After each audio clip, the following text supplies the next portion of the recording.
Dia pause kan masa.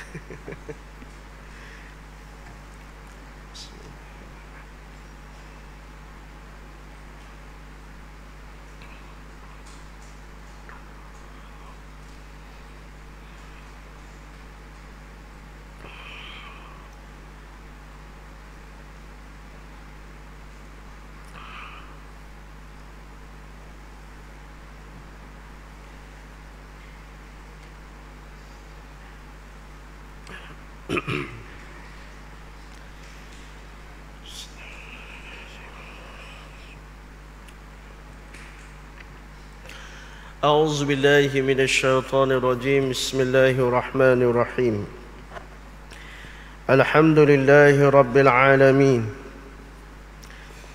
نحمده ونستعينه ونستهديه ونستغفره ونعوذ بالله من شرور أنفسنا ومن سيئات أعمالنا من يهد الله فلا مضل له ومن يضلل فلا هادي له أشهد أن لا إله إلا الله وأن محمدا عبده ورسوله وصفي من خلقه وحبيبه صلاة وسلاما دائمين متلازمين وعلى آله وصحبه أجمعين رب اشرح لي صدري ويسر لي أمري واحلل عقدة من لساني يفقه قولي ربنا افتح بيننا قومنا بالحق وأنت خير الفاتحين اللهم فقنا في الدين وعلمنا التأويل واهدنا إلى صراطك المستقيم.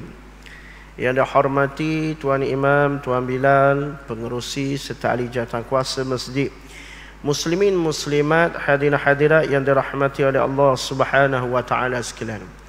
Alhamdulillah, bersyukur kita kepada Allah Subhanahu wa taala kerana sehingga ke saat ini Allah Ta'ala masih lagi memanjangkan usia kita.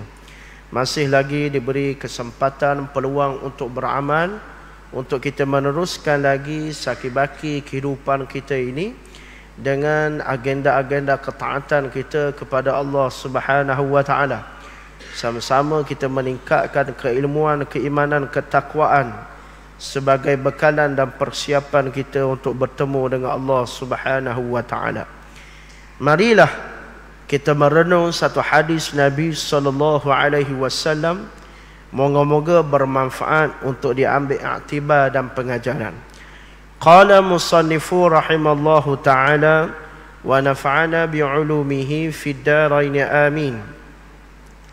An Abi Qatadah Al-Haris bin Rabi'i radhiyallahu taala anhu an Rasulillah sallallahu alaihi wasallam annahu qama fihim fazaqara lahum annal jihad fi sabilillah wal iman billah afdalul a'mal faqama rajulun faqala ya Rasulullah ara'aita in qutiltu fi sabilillah نكفر عني الخطاياي فقال له رسول الله صلى الله عليه وسلم نعم إن قتلت في سبيل الله وأنت صابر محتسب مقبل غير مدبر ثم قال رسول الله صلى الله عليه وسلم كيف قلت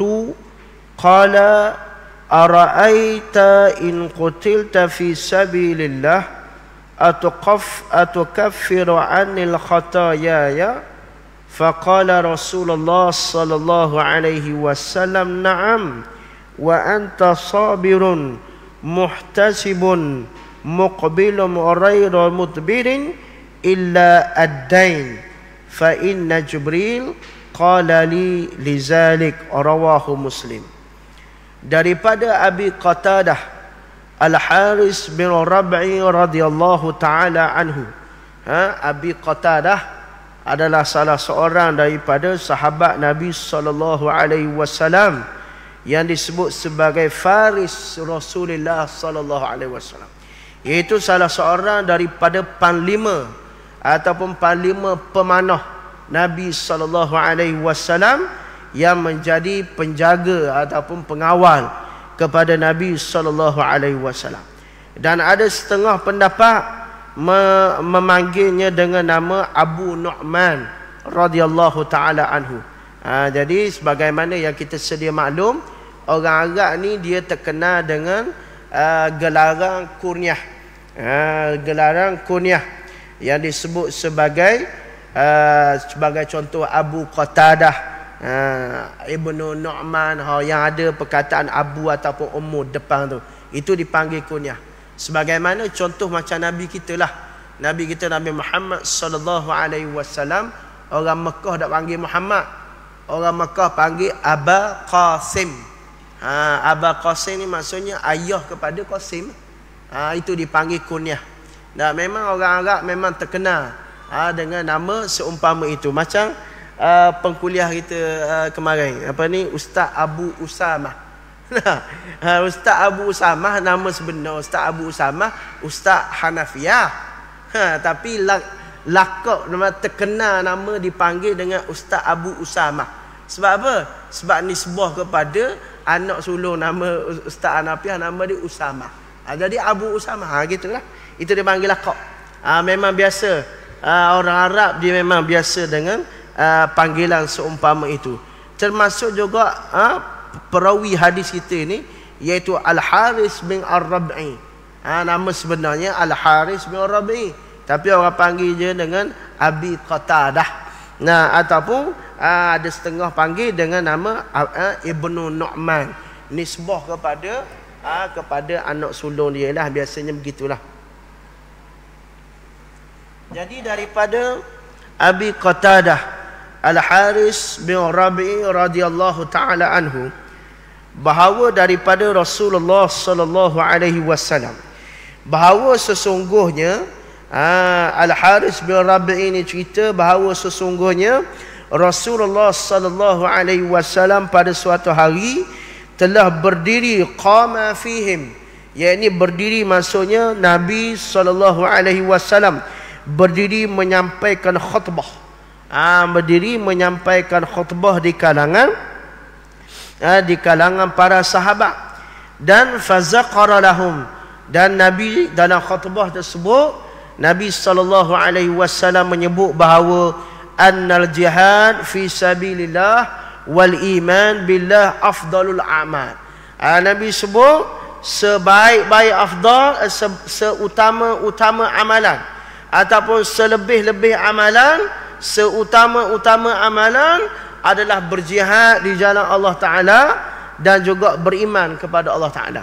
Dan tuan-tuan, berjihad di jalan Allah Ta'ala ini kita telah huraikan dalam pengajian yang terdahulu, bahawa amalan yang paling besar pahala dia adalah berjihad di jalan Allah Ta'ala. Kerana jihad daripada perkataan jahada yujahidu jihadan. Bila sebut jihad daripada perkataan jahada, dia boleh baca dengan dua wajah. Sama ada nak baca dengan baris atas al-jahdu ataupun baris depan al-juhdu. Mana dua-dua bacaan ini memberi maksud yang berbeza di antara satu sama lain. Al-jahdu sekiranya kita baca dengan baris atas, al-jahdu maksudnya ay at-taqah. At-taqah ni maksudnya kekuatan. Maknanya tuan-tuan, ada kekuatan. Orang nak pergi berjihad, mesti orang kuat, mesti orang gagah dari sudut fizikal dia. Orang lemah, orang sakit, orang du'afa tak boleh pergi perang. Itu maksudnya, mana gagah dari sudut fizikal. Yang kedua, gagah dari sudut perbekalan, harta benda. Orang nak pergi berjihad, kena ada harta, kena ada kenderaan, kena ada senjata nak pergi perang. Itu maksud at-taqah. Kalau kita baca dengan baris atas al-jahdu. Tapi sekiranya kalau kita baca dengan baris al-juhdu, baris depan, al-juhdu maksudnya ay al-masyaqqah. Masyaqqah ni maksudnya kesusahan, kepayahan, kesakitan. Maka itulah hakikat orang yang berjuang. Orang yang berjuang berperang di jalan Allah Ta'ala ni tuan-tuan susah. Terpaksa berjalan jauh. Tuan-tuan terpaksa berletih, berpenat, dan kemudian tuan-tuan cedera parah, sakit, luka, terpaksa berpisah dengan orang yang disayangi. Sebab tu tuan-tuan kita kata jihad menjadi seafdal amal. Nah, seutama-utama amalan yang menjadi keutamaan di dalam agama kita. Sebab itu tuan-tuan, orang yang berjihad di jalan Allah Ta'ala, pahala dia besar. Pahala dia besar. Apabila Nabi SAW menyatakan kelebihan orang yang mati syahid, maka tuan-tuan para sahabat berbondong-bondong, mari mendaftarkan nama nak masuk berperang. Termasuk di kalangan sahabat-sahabat yang masih kecil, Abdullah ibn Abbas, Abdullah ibn Umar. Masa ni tuan-tuan, Abdullah ibn Umar, ibn Abbas, semuanya kecil-kecil belaka lagi. Tapi dengan semangat dia ada, nak juga berperang juga. Nabi kata tak apalah, tak boleh lagi. Kamu ni budak lagi, balik dulu. Tunggu besar sikit perang. Nak khabar bersemangat kerana mendapat ganjaran yang besar bagi orang yang berjihad di jalan Allah Ta'ala. Dan juga al-iman billah, iaitu beriman kepada Allah. Tuan-tuan, memanglah beriman menjadi kita kata perkara utama dalam menentukan sama ada seseorang itu berjaya ataupun gagal di dunia ataupun di hari akhirat. Tidak ada kejayaan yang hakiki melainkan apabila seseorang itu menghadap Allah Ta'ala dalam keadaan beriman kepada Allah. Bahkan disebut dalam banyak riwayat hadis Nabi SAW, man akhiru kalamahu bila ilaha illallah dakhala al-jannah. Siapa yang mengakhiri ucapan dia dengan kalimah la ilaha illallah, dia akan masuk syurga. Siapa yang ada di dalam hatinya misqala zarratin, satu riwayat misqala habbatin min khardalin, siapa yang ada sebesar zarah, sebiji sawi dalam hati dia iman, maka tuan-tuan dia akan masuk syurga. Menunjukkan di sini bahawa beriman kepada Allah Ta'ala adalah seafdal-afdal amal. Okey, jadi dalam ketika mana Nabi SAW berkhutbah, Nabi kata seafdal-afdal amal adalah berjihad di jalan Allah Ta'ala dan beriman kepada Allah Ta'ala. Kemudian faqama rajulun, tiba-tiba tuan-tuan, bila Nabi SAW khabar begitu, tiba-tiba ada seorang lelaki yang bangun. Seorang lelaki yang bangun, faqala, yakni dia bertanya kepada Rasulullah sallallahu alaihi wasallam. Bila Nabi sebut gitu, dia pun seorang lelaki bangun. Cuma tuan-tuan, di dalam syarah ini tidak disebutlah siapa lelaki itu kerana dia lil majhul. Tidak disebut siapa lelaki yang bangun yang bertanya kepada Rasulullah. Dia bertanya, ya Rasulullah, ara'aita, apa pendapat kamu, in qultiltu fi sabilillah, sekiranya saya berjuang di jalan Allah dan saya terbunuh di jalan Allah Ta'ala, tuqaffiru anil khataya, ya, adakah Allah Ta'ala akan mengampunkan dosa saya? Jadi dia tanya, wahai Rasulullah, kalau saya pergi perang ni, saya mati, adakah dosa saya akan diampunkan oleh Allah Ta'ala? Nabi SAW menjawab, naam, ya. Kalau kamu pergi perang dan kemudian kamu mati di jalan Allah Ta'ala, maka Allah Ta'ala akan mengampunkan semua dosa-dosa kamu. Kemudian Nabi SAW menyambung, ya, in qultilta fi sabilillah, sekiranya kamu dibunuh di jalan Allah Ta'ala ataupun kamu berjuang di jalan Allah Ta'ala dalam keadaan wa anta sabirun, dalam keadaan kamu sabar. Nampak? Sebab tu orang yang berjihad ni kena sabar. Sabar sebagaimana kita sedia maklum, sabar ni ada 4 peringkat sabar. Sabar maksudnya apa? Sabar al-imsak bima yakrah. Sabar ni maksudnya kita tahan diri kita daripada apa yang jiwa nafsu kita tak suka. Mana kita tahan. Tuan-tuan, contohnya apa? Sakit. Kita suka tak sakit, tuan-tuan? Tak suka sakit. Tapi kita sabar, tahan diri. Itu hakikat sabar. Jadi tuan-tuan, martabat sabar ni dia ada 3, dia ada 4. Yang pertama, as-sabru 'ala ta'ah. Sabar dalam nak melaksanakan taat pada Allah Ta'ala. Tuan-tuan, nak buat ketaatan ni kena sabar ni. Kita ni mari saat ni semayang, sabar semayang. Kalau kita tak sabar semaya garik saat ni tuan-tuan, saya kita shortcut. Boleh sangat nak shortcut semayang. Dah mungkin kita nak derah ni. Nah, tapi tuan-tuan sebab kita sabar. Kalau tak sabar tuan-tuan, kita shortcut dak rokok dah sujud lalu. Nampak? Pas sujud wisalan lalu. Nah, kalau nak kira shortcut. Nah, tapi tuan-tuan tahu kita sabar. Sebab apa? Sebab kita nak taat, melakukan taat kepada Allah. Nah, kita berpuasa sabar, tinggal makan, minum, lapar dan dahaga, walaupun makanan ada di hadapan kita, sabar. Nah, kita duduk sekejap ni tuan-tuan nak menanti waktu isyak, sabar. Setengah jam. Sabar ni tuan-tuan. Kalau tak sabar tu baik dah luar tu. Pergi kedai depan tu minum kopi. Nah, dah ada sabar, pergi kedai dah minum air. Nah, minum air, makan roti canai, makan Maggi rebus kedai depan tu. Nah, kalau tak sabar. Tapi sebab kita sabar kerana melaksanakan ketaatan kepada Allah Subhanahu wa taala, itu sabar yang pertama. Sabar yang kedua, as-sabru ala tarkil maksiat. Sabar dalam meninggalkan maksiat. Nak tinggal maksiat pun kena sabar juga. Sebab apa tuan-tuan? Sebab barang maksiat ni barang sedap. Maksiat ni barang sedap yang mana bertepatan dengan hawa nafsu. Nah, mana barang maksiat ni hawa nafsu suka, tapi iman tak suka. Nah, jadi kita pun berlawan dengan iman dan hawa nafsu. Jadi kita lawan juga meninggalkan dosa dan maksiat kerana Allah Ta'ala. Dua. Yang ketiga, as-sabru 'alal bala. Sabar dalam menghadapi ujian daripada Allah Ta'ala. Sabar bila ditimpa musibah. Nah, sabar bila sakit. Walanabluwannakum bisyai'in minal khawfi wal ju'i wa naqsim minal amwal wal anfusi was samarat wa basyiris sabirin allazina idza asabathum musibah qalu inna lillahi wa inna ilaihi raji'un. Allah Ta'ala berfirman, kami tetap akan uji kamu daripada apa? Ju', daripada kelaparan. Lapar ni tuan-tuan tak kira sama ada makanan ataupun tak ada makanan. Nah, kadang-kadang tuan-tuan, puan lapar sebab apa? Sebab melakukan taat kepada Allah Ta'ala, puasa. Nah, kita puasa, kita berlapar.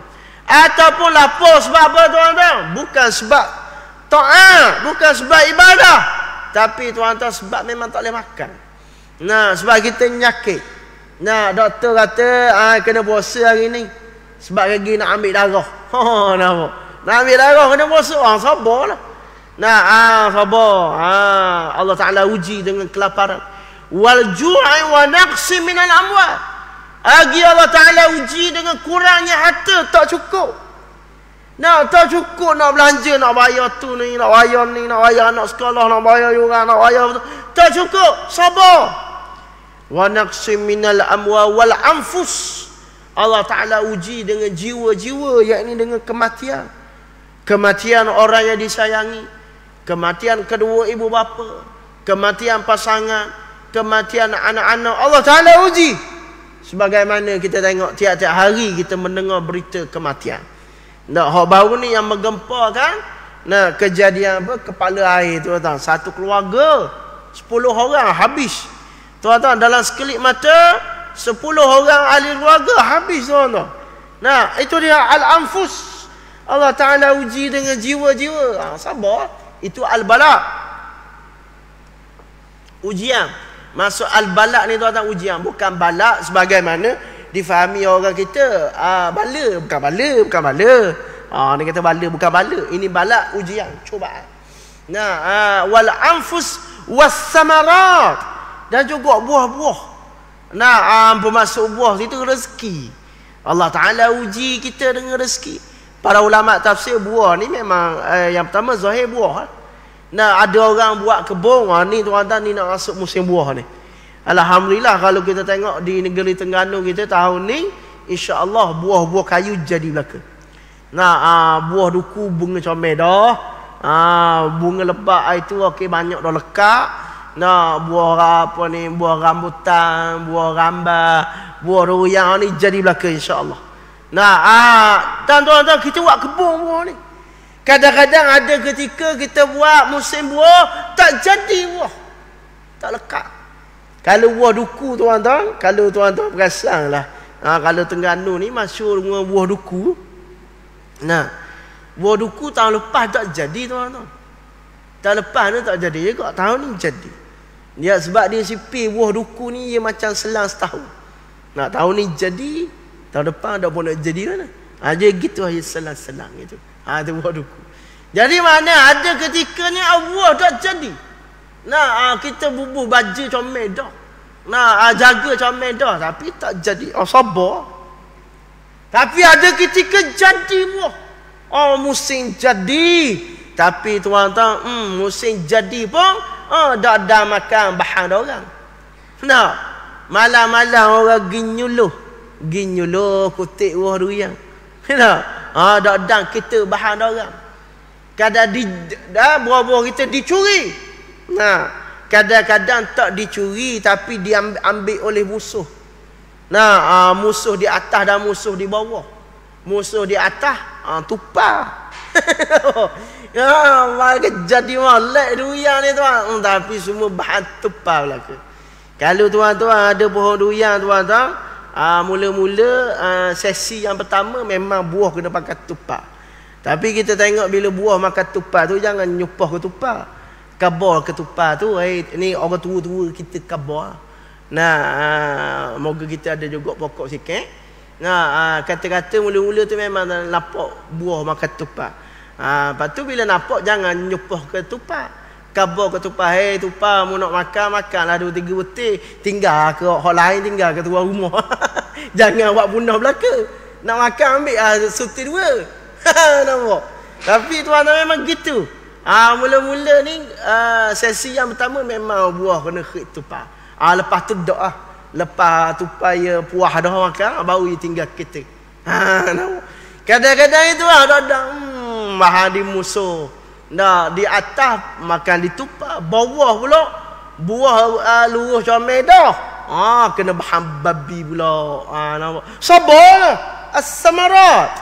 Nah, dan juga bila Allah Ta'ala sebut wabasyiris sabirin, dan beritahulah khabar gembira kepada orang-orang yang sabar, allazina iza asabatuhum musibah, iaitu orang-orang yang mana bila ditimpa musibah dia kata qalu inna lillahi wa inna ilaihi raji'un. Nampak bila timpa musibah tuan-tuan sebut istirja'. Istirja' ni apa? Inna lillahi wa inna ilaihi raji'un. Sesungguhnya kita ni milik Allah. Kita datang daripada Allah dan kita kembali kepada Allah. Jangan sebut inna lillahi wa inna ilaihi raji'un ni time kita dengar orang mati je. Biasa kita dengar orang mati. Siapa? Haji mati. Inna lillahi wa inna ilaihi raji'un. Tak. Bukan mati saja, apa dia musibah. Kita tubik daripada masjid, lipat kita hilang. Inna lillahi wa inna ilaihi raji'un. Jangan kita kata celaka mana Allah bahan lipat aku, jangan. Istirja'. Inna lillahi wa inna ilaihi raji'un. Itu yang diajar. Itu yang ketiga, sabru 'alal bala. Yang keempat ulama tambah satu lagi, as-sabru 'ala ilmi wal ma'lumat. Sabar dalam nak mendapat ilmu dan maklumat. Nah, tuan-tuan nak dapat ilmu ni kena sabar. Nah, tak ada orang belajar hari ni mari kuliah garik hari ni tubik jadi alim, tak ada. Sebab itu kita tengok para ulama mengambil masa yang lama untuk mendapat ilmu yang masuk, ilmu yang sebati. Kita melihat bagaimana imam-imam kita, Imam Nawawi rahimahullah ta'ala, Imam Bukhari, Imam Muslim, mengambil masa yang cukup lama untuk mendapatkan ilmu. Sabarlah. Kalau tak sabar tuan-tuan tak akan dapat. Jadi Nabi SAW bersabda, in qultilta fi sabilillah wa anta sabirun. Kamu berjuang di dalam Allah Ta'ala dalam keadaan kamu sabar. Muhtasibun. Muhtasibun ni dalam keadaan kamu mengharap ganjaran pahala daripada Allah Ta'ala. Nah, maknanya berjuang semata-mata kerana Allah Ta'ala. Tuan-tuan muslimat, kita baca dah hadis yang terdahulu. Bagaimana disebut satu hadis, awwalun nas yaqda yaumal qiyamah rajulun ustushida.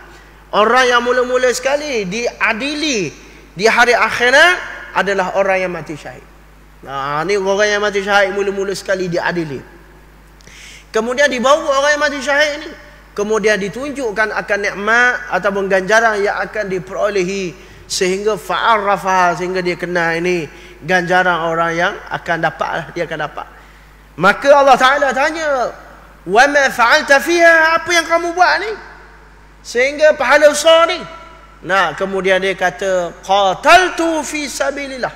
Nah, aku berjuang di jalan Allah Ta'ala kerana-Mu, wahai Tuhan. Kemudian Allah Ta'ala berfirman, kazzabta, kamu tipu. Nah, kamu tipu. Kamu berjuang bukan kerana aku. Kamu berjuang li'anna yuqali jariyun. Kamu berjuang kerana nak suruh orang panggil kamu ni seorang pahlawan. Kamu ni seorang jeneral perang yang berani. Ada pangkat 3 paku keris-selang. Nampak? Allah Ta'ala kata kamu lebong, kamu tipu. Tuan-tuan nak khabar di hari akhirat, tuan-tuan sama sekali kita tak boleh nak tipu dah. Kalau di atas dunia ni tuan-tuan kita boleh tipu, kita boleh nak lekak, kita boleh nak dekor. Nak duduk mana-mana tipu orang, tu, tipu orang ni. Tapi tuan-tuan di hari akhirat Allah Ta'ala sama sekali tak boleh ditipu. Sebab itu disebut di sini muhtasibun, dalam keadaan dia berharap mendapat pahala daripada Allah Ta'ala. Kerana tuan-tuan, orang yang melakukan sesuatu amalan selain daripada Allah Ta'ala di hari akhirat, bila mana dia datang kepada Allah Ta'ala nak minta ganjaran pahala, Allah Ta'ala kata, hei, kamu pergilah kepada orang yang kamu buat amal kerana si fulan. Dulu kamu beramal sebab si fulan. Maka kamu pergilah berjumpa dengan dia, minta pahala dan ganjaran daripada dia. Jangan minta dengan aku, sebab dulu di atas dunia beramal bukan kerana aku. Maka tuan-tuan, sudah pastinya orang itu tidak dapat memberi pahala. Kerana yang memberi pahala di hari akhirat adalah Allah Subhanahu wa Ta'ala saja. Kemudian wa anta sabirun muhtasibun muqbilun ghairu mudbirin, dalam keadaan kamu maju ke hadapan dan tidak berpaling ke belakang. Maksudnya apa? Maksudnya dia pergi berperang, tak patah balik. Tak lari daripada medan perang. Sebab apa tuan-tuan? Lari daripada medan perang ni adalah dosa besar. Adalah dosa besar. Disebut dalam hadis Nabi SAW, ijtanibu sab'atil mawbiqat, jauhilah kamu daripada 7 perkara yang membinasakan, iaitu dosa besar. Salah satunya yatawalla yaumazha, iaitu salah satunya iaitu lari daripada medan perang. Disebut di dalam Al-Quran, lari daripada medan perang ni maksudnya beralih daripada medan perang hanya dibenarkan dalam 2 keadaan saja. Yang pertama, ia berundur daripada medan perang sebab nak bergabung dengan kumpulan yang lain. Maknanya tentera Islam kumpulan yang lain, daripada daerah yang lain, daripada negeri yang lain, dia berundur daripada medan perang ini sebab dia nak gabung dengan kumpulan yang lain, maka ini dibenarkan. Ataupun yang kedua, dia berundur sebab apa? Sebab dia nak menyusun strategi yang baru. Maknanya bukan nak menyusun strategi yang baru, nak kemah balik barisan ketenteraan. Itu dibenarkan. Tapi kalau lari sebab takut, sebab takut pada musuh, nak lari daripada medan perang, maka itu dosa besar.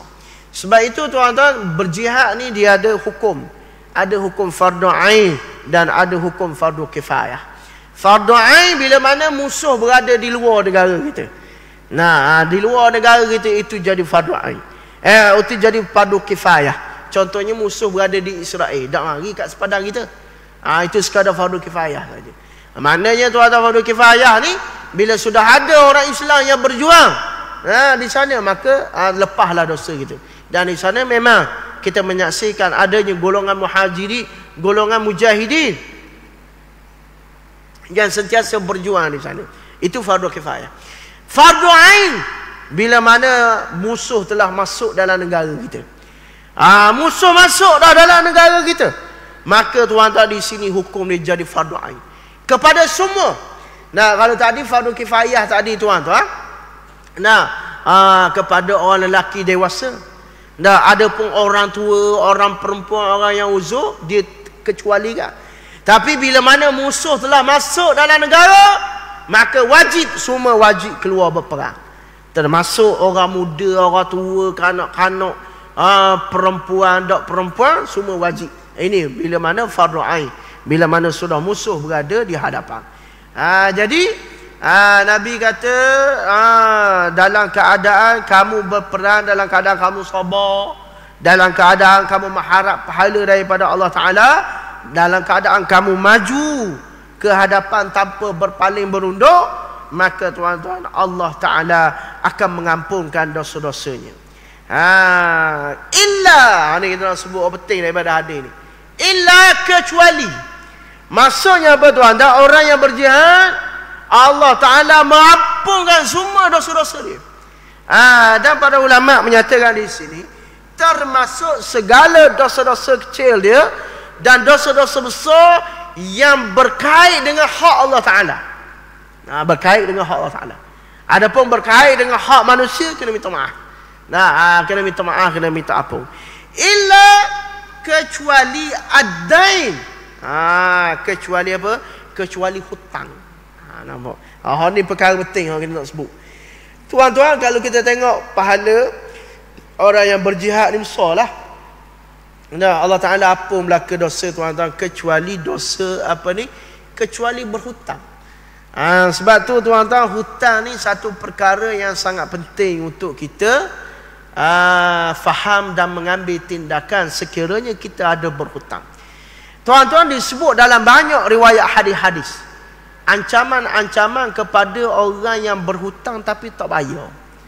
Di antaranya disebut dalam hadis Nabi SAW bahawa roh orang yang berhutang ni tuan-tuan, dia akan mu'allakun, dia akan tergantung. Maksudnya apa tuan-tuan? Roh dia tergantung ni. Sebab apa? Sebab masih lagi ada hutang. Walaupun amalan dia banyak. Sebagaimana hadis yang kita pernah baca jugalah. Hadis yang mana dibentangkan tu'radul amali insan, dibentangkan amalan anak-anak Adam ni pada hari Isnin dan Khamis. Dan Allah Ta'ala mengampunkan semua dosa-dosa kecuali dua saja, iaitu orang yang syirik kepada Allah Ta'ala, asyirku billah. Yang kedua, asyahna.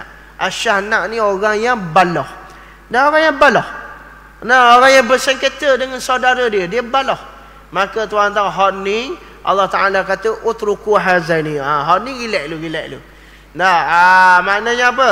Hak ni postpone dulu hatta yastaliha, sehinggalah dia berdamai. Menunjukkan apa tuan-tuan? Segala amalan hak dia buat, dia semayang, dia puasa, dia haji, baru balik Mekah. Ni musim orang baru balik Mekah. Buat umrah pula tuan-tuan, sedekah. Semua amalan itu tergantung. Masuk tergantung tu tuan-tuan, tak masuk dalam buku rekod amalan kebajikan kita. Sama juga dengan orang berhutang ni. Orang berhutang ni tuan-tuan, dia semayang 5 waktu tak pernah tinggal. Mari masjid sama tuan-tuan, sedekah dalam tabung sama, mari masjid, tapi ada hutang orang. Cuba tuan-tuan bayangkanlah, banyak mana kalau nak kira amalan tu. Tetapi dengan sebab ada hutang dengan orang, semua amalan dia tergantung, roh dia tergantung laka. Sehinggalah Allah Ta'ala memutuskannya. Lagi disebut dalam hadis Nabi bahawa orang yang berhutang ni tuan-tuan, disebut dalam banyak riwayat hadis Nabi SAW, bila sahaja adanya satu jenazah yang mana nak disemayangkan, sebelum Rasulullah semayang, Rasulullah tanya dulu, orang ni ada hutang tak? Orang ni ada hutang tak? Maknanya kalau ada hutang, Nabi SAW tak semayang. Nabi tak semayang. Orang yang ada hutang. Sehinggalah datangnya para sahabat, datang seorang sahabat yang lain, ya Rasulullah, ana dhaminun, aku jadi penjamin kepada dia ni. Masanya jadi penjamin nak bayar hutang dia. Lepas mendapat pengakuan, penyaksian daripada sahabat yang yang jamin nak bayar hutang, kemudian barulah Rasulullah sallallahu alaihi wasallam sembahyang jenazah tersebut. Menunjukkan berat ni tuan-tuan. Maknanya apa? Nabi dak sembahyang. Nabi dak sembahyang. Menunjukkan apa? Menunjukkan situ amaran keras daripada Nabi sallallahu alaihi wasallam kepada orang yang berhutang tak bayar. Sebab itu tuan-tuan kena ingat bab hutang ni kena jaga molek. Sebab itu tuan-tuan, ayat yang paling panjang diturunkan dalam Al-Quran adalah ayat yang menceritakan berkenaan hutang, iaitu di dalam surah Al-Baqarah. Akhir pada juzuk 3 tu tuan-tuan. Allah Ta'ala cerita bab hutang ni tuan-tuan, satu muka suku. Muka belah ni, lepas tu belak belah ni. Mana tuan-tuan ayat paling panjang? Maknanya Allah Ta'ala ajar kepada kita, kalau kamu berhutang maka fakatiba syahidu, maka tulis, cari orang tulis hutang. Kalau tak jumpa orang tulis, maka cari saksi. Menunjukkan bahawa penting perkara ni. Jangan kita bermudah-mudah dengan hutang. Nak lagi di akhir zaman. Akhir zaman ni orang terlalu bermudah nak hutang, sehingga ada di kalangan orang yang mana dia berhutang memang niat tak mau bayar. Ada jenis gitu. Hutang memang niat tak mau bayar. Tapi tuan-tuan ingat, bagi orang yang berhutang, sebab tu para ulama dia bahas. Para ulama ada bincang di antara orang yang beri hutang, di antara beri hutang dengan bersedekah mana afdal. Ada setengah pendapat menyatakan tuan-tuan yang afdal beri hutang berbanding dengan kita sedekah. Sebab apa? Sebab beri hutang ni tuan-tuan, orang yang berhutang sudah pastilah orang tu terdesak, memerlukan. Memerlukan, orang tu nak pada masa tu. Dia susah, sebab tu dia mari nak meminjam. Tapi tuan-tuan, kita kena faham, orang yang betul-betul memerlukan. Tuan-tuan, disebut orang yang berhutang dan kemudian dia berazam. Berazam ni bercita-cita tinggi nak bayar. Maka tuan-tuan, Allah Ta'ala akan mempermudahkan dia untuk bayar.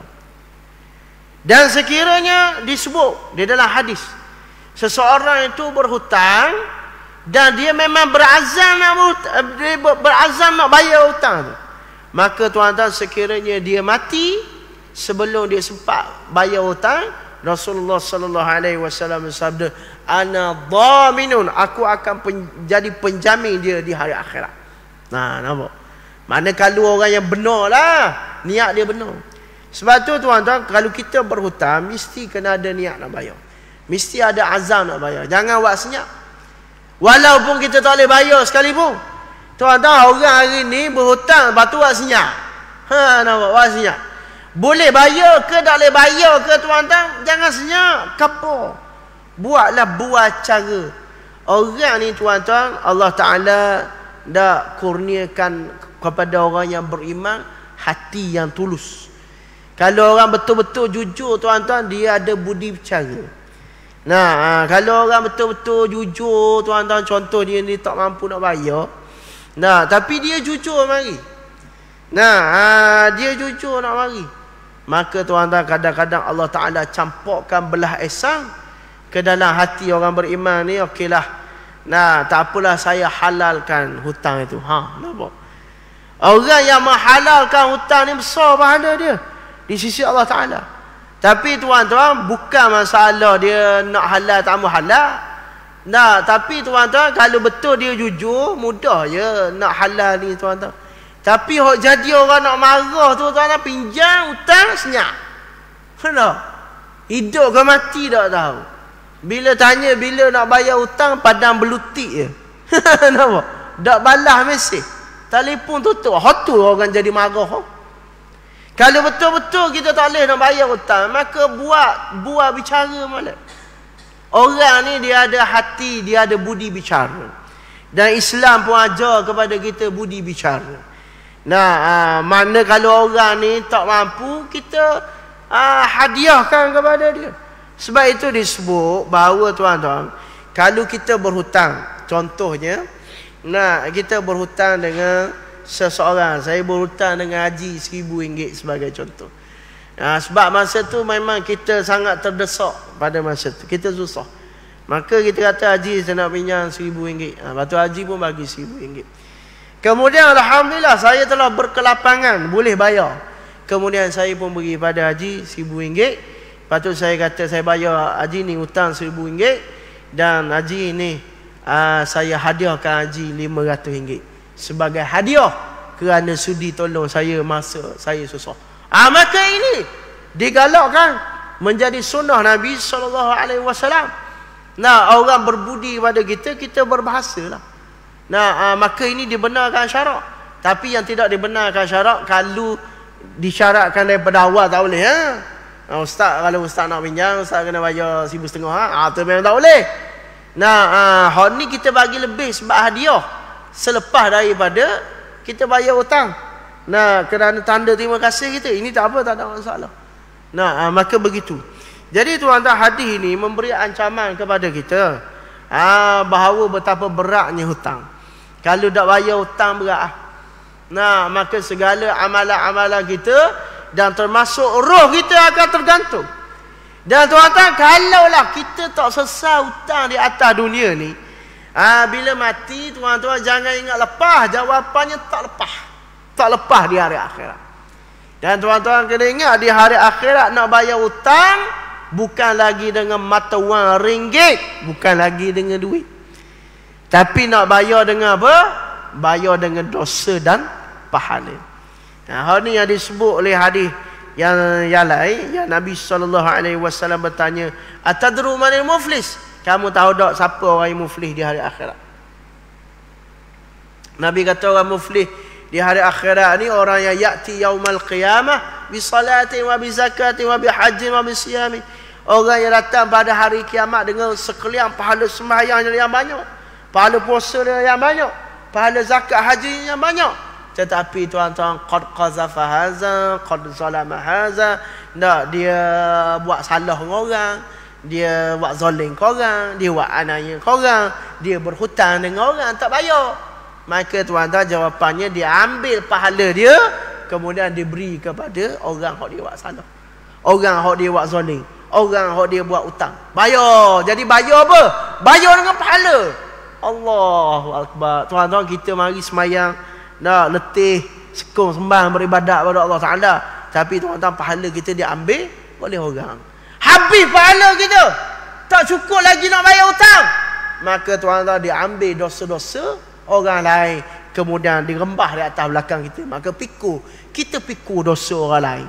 Maka ini Nabi SAW menyatakan orang yang muflis di hari akhirat. Maka tuan-tuan, berhati-hatilah, berjaga-jagalah dengan hutang. Tuan-tuan, orang tanya, dah ustaz, saya ada hutang banyak, macam mana nak bayar? Tuan-tuan, jawapannya yang pertama, mesti kena azam dan berusaha.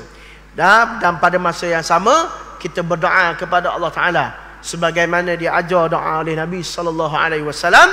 Allahumma inni a'udzubika minal ajzi wal kasal, Allahumma inni a'udzubika minal hammi wal hazan, wa a'udzubika minal ajzi wal kasal, wa a'udzubika minal jubni wal bukhl, wa a'udzubika min ghalabatid dain wa qahrir rijal. Mana kalau kita ada banyak hutang tuan-tuan, amal doa ni. Dan satu lagi doa yang warid daripada Nabi SAW, Allahumma arina bihalalika an haramik. Ini Allahumma arina bihalalika an haramik wa fadlika amman siwa. Ini dua doa. Saya tinggalkan obat nak bayar hutang ni tuan-tuan. Cuba amal dua doa ni. Bagaimana cara nak bayar hutang? Dah apa ni? Lepas baca doa ni, pitih turun daripada langit. Tuan-tuan, baca amal dulu. InsyaAllah Allah Ta'ala akan tunjuk cara dia. Allah Ta'ala tunjuk jalan macam mana nak bayar hutang. Saya ada cerita yang benar, nyata, bagaimana orang yang terdesak, tersepit dengan hutang dan dia beramal dengan ini, ada jalan keluar. Tapi masa tidak mengizinkan. Cuba dulu. Tak cuba tak tahu. Nampak? Cuba amalkan dua doa yang saya tinggalkan tadi. InsyaAllah Allah Ta'ala akan memudahkan urusan kita dalam menyelesaikan hutang, dan kita berjalan menuju ke hadrat Allah Ta'ala tanpa membawa sebarang beban. Beban yang berat menanggung hutang-hutang manusia. yang menyebabkan kita muflih di hari akhirat. Wallahu subhanahu wa ta'ala alam. Moga bermanfaat pada pertemuan malam ini. Aqulu ma sami'tu ma qul qali hadza wa astaghfirullah li wa lakum. Wassalamualaikum warahmatullahi ta'ala wabarakatuh. Allahumma jam'ana hadza jam'an marhuma وتفرقنا من بعد تفرقا معصوما اللهم ألف بين قلوبنا وأصلح ذات بيننا ونجنا من الظلمات إلى النور واجعل الفاحش ما ظهر منها وما بطن اللهم انفعنا ما علمتنا وعلمنا بما ينفعنا وزدنا علما اللهم فقنا في الدين وعلمنا التأويل واهدنا إلى صراطك المستقيم اللهم اجعلنا من الذين يستمعون القول فيتبعون أحسنه وصلى الله على سيدنا محمد وعلى آله وصحبه وسلم والحمد لله رب العالمين.